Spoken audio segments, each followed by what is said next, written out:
One person said, if you don't have a car seat yet, I highly recommend the Donna. Okay, I need to partner with these people, so if you're listening, it's a car seat stroller combo and was much easier to travel with than having to bring a car seat and stroller. On the plane home, I just had her in a baby carrier and she slept the whole flight.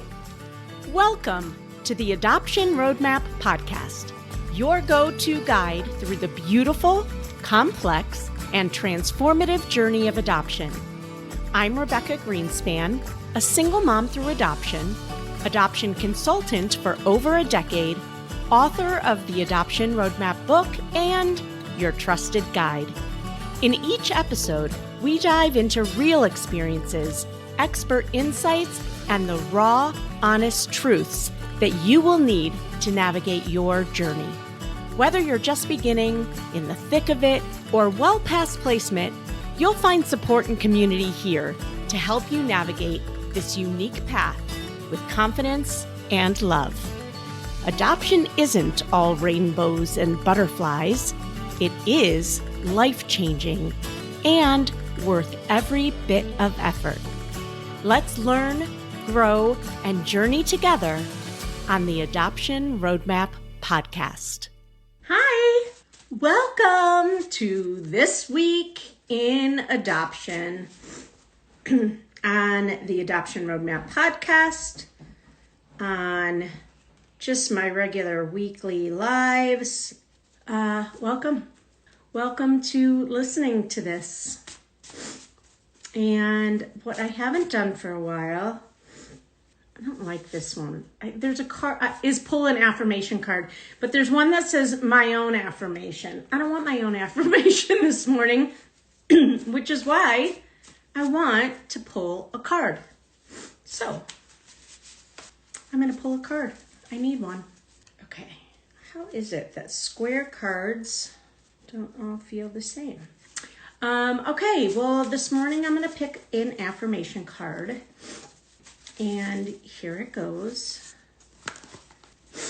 I honor my body by trusting the signals it sends me. It actually just says it send me. I think they forgot an S. I honor my body trusting the signals it send me. I think this company needs to double check their spelling. But I love this one because I really hurt my back working out. And it put me out for a long time. And I knew I was hurting my back, and I knew I was lifting too heavy. And yet I kept having this voice in my brain saying, you're old, you need heavy weights, you need to build your muscle. And so I was like, but I can do it. Sometimes you got to know your limits. And I didn't. I honor my body by trusting the signals it sends me. Next time I'm not going to second guess. Oh, that feels good. Okay, that's my affirmation card. You can take it on for you if you want it. What are we going to talk about today? That's a good question. I'm glad you asked. Today, we are going to talk about a couple things. I want to give a shout out to Kiki.ks, which might stand for Kansas. I don't know. She says, about the podcast, gave us a 5-star rating and says, a must. Becca and her team are an incredible source of help and information for those navigating adoption. The knowledge, resources, and connections they provide is exceptionally helpful and fills a huge gap in the adoption education realm. Thank you, Kiki. I appreciate you. I'm going to read one more. Information with heart from Info W heart exclamation point. And by the way, if you've listened to the podcast and haven't yet given us a rating or review, I would so appreciate it.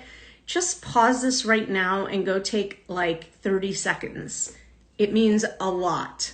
Becca and the RG team provide a wide range of information on all chapters of the adoption journey. They tackle the hard stuff with heart, soul, humor, and encouragement. As a fellow social worker and hopeful adoptive parent, I can't redeem this enough. So thank you so much.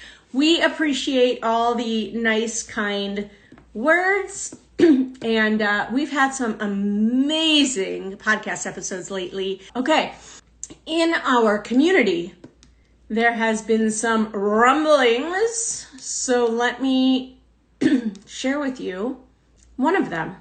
Somebody in our community actually ran a poll that I'm trying to find right now.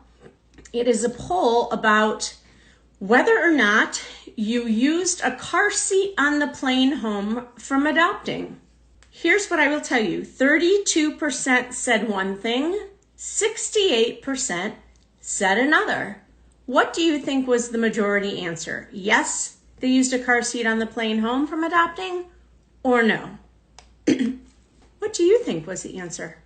If you said you don't think that they used a car seat on the plane on the way home, you would be right. One person said, if you don't have a car seat yet, I highly recommend the Donna. Okay, I need to partner with these people, so if you're listening, it's a car seat stroller combo and was much easier to travel with than having to bring a car seat and stroller. On the plane home, I just had her in a baby carrier and she slept the whole flight. Somebody else seconded that. Oh, except that they called it Duna. So I don't know if it's Duna or Donna. I made the trip home and the days since easy. It made the trip home the days since easy. He slept the whole cross-country flight.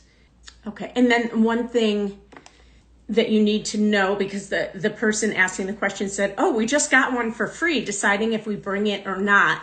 If we aren't going to use it for the plane, we'll rent a car seat while we're there. And the person said, that's exciting that you got one for free. If it's used, do you know if it's been in an accident or when it expires?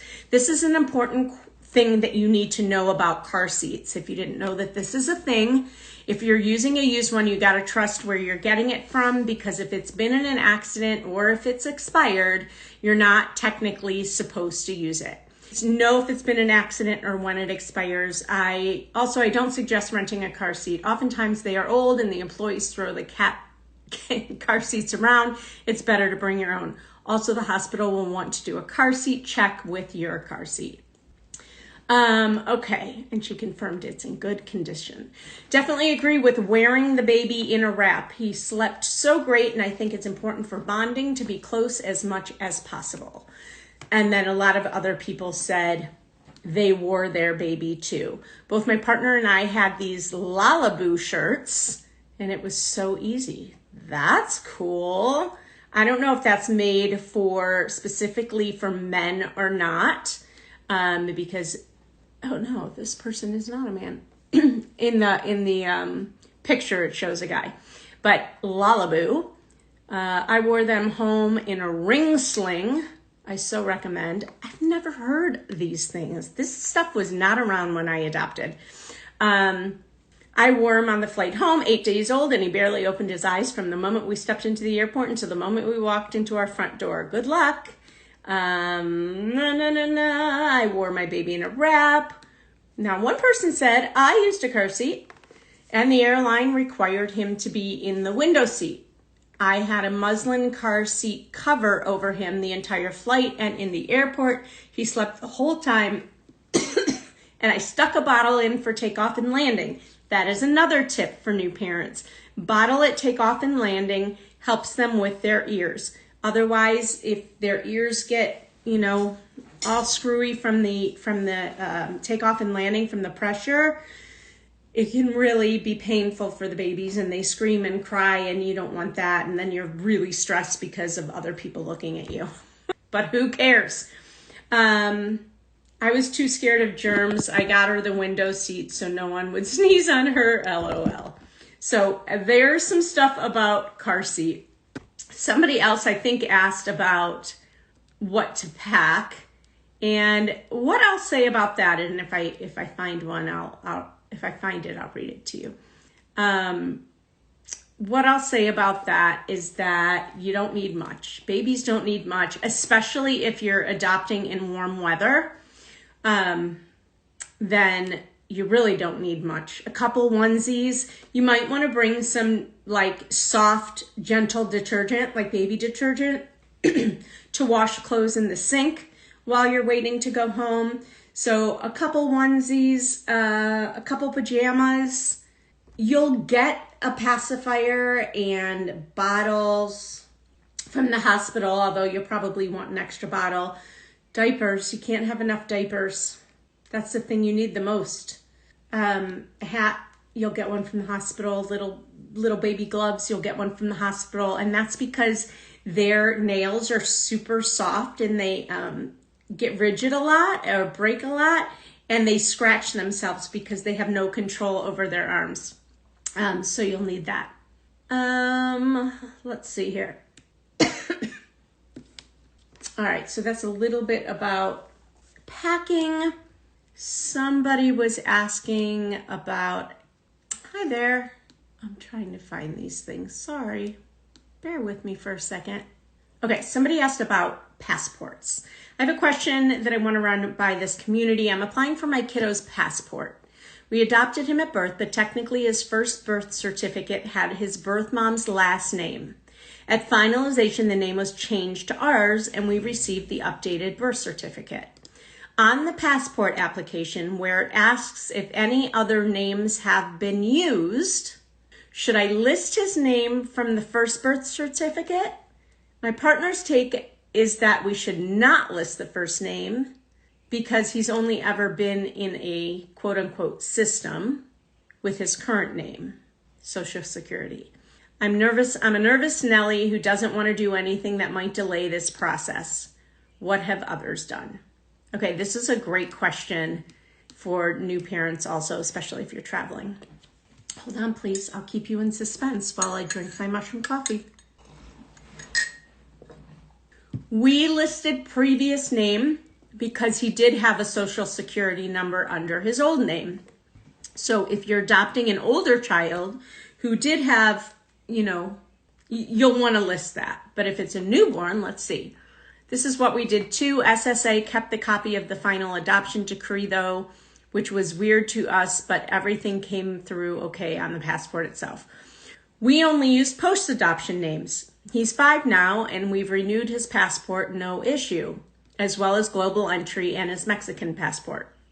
I listed it as a previous name. We did not, but Social Security did not have us report the original when we applied for her number, so it seemed correct to do it this way. We did not list previous name for passport or global entry, and then one more for no, list your last name. So mixed bag, and I don't know if it makes a difference or not. So there you go. I have no answer for that, but it's a question I never even thought about. All right. This was interesting. So my senior consultant, my main consultant, who works with the majority of our families, was out of town for 12 days. And first of all, for me, I realized just how busy she was. Like, I was having conversations left and right all day, every day. God bless her. She does such an amazing job with our families, and she is there for them and never makes them wait for an answer. She's really great. She got comments from her clients when she came back that they didn't realize how much they needed her until she was gone. And I just thought that was so sweet. In our meetings, sometimes we talk about a feel-good story, and she read some of those texts, which made her feel good. I don't know how I felt about that, but because I was working with them while she was gone. But I think that that's really sweet, and it just goes to show, a lot of people think that they're coming in to work with a consultant just to get matched quickly. And then by the middle or towards the end of their time with us, they quickly realize that, I need way more than just a baby to match with. Like, there's so much that you need help with that you're like a deer in headlights if you don't know who to ask questions to along the way. And they were feeling that. I want to give a shout out to this month, I just learned, is Social Work Month. So I want to give a shout out to all of the social workers who do such amazing work, especially in the field of adoption. Of course, in general, but in the field of adoption, the social workers are the backbone of this entire industry. They work so closely with the birth moms, making them feel not judged, making them feel supported and loved. I actually just listened to a podcast this morning of a birth mom telling her story and literally saying that she never felt so loved, not judged ever than she did with this, working with this agency, and also the parents that she chose. And that it's been such a beautiful, and she said that the parents she chose always stood by her side in a non-judgmental way as she kind of worked through her issues, but that the social workers from the adoption agency were her lifeline in so many ways. And that's definitely the case with a lot of the agencies we work with, the caseworkers, the social workers at the agencies, as well as social workers who work with families post-adoption and are adoptees.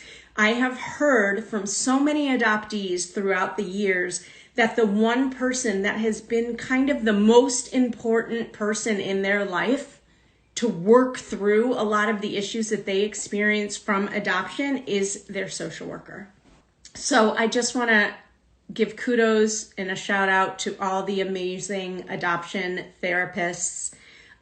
We need you. We see you.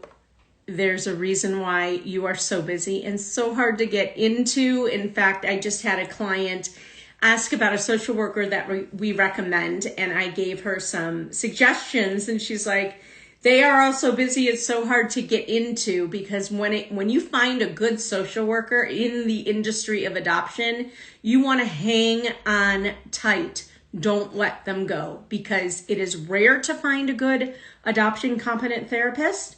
And when you find one, you don't want to let them go. So that's all I've got for you today, really. Until next week. Bye-bye. Well, I hope you enjoyed that episode of the Adoption Roadmap podcast.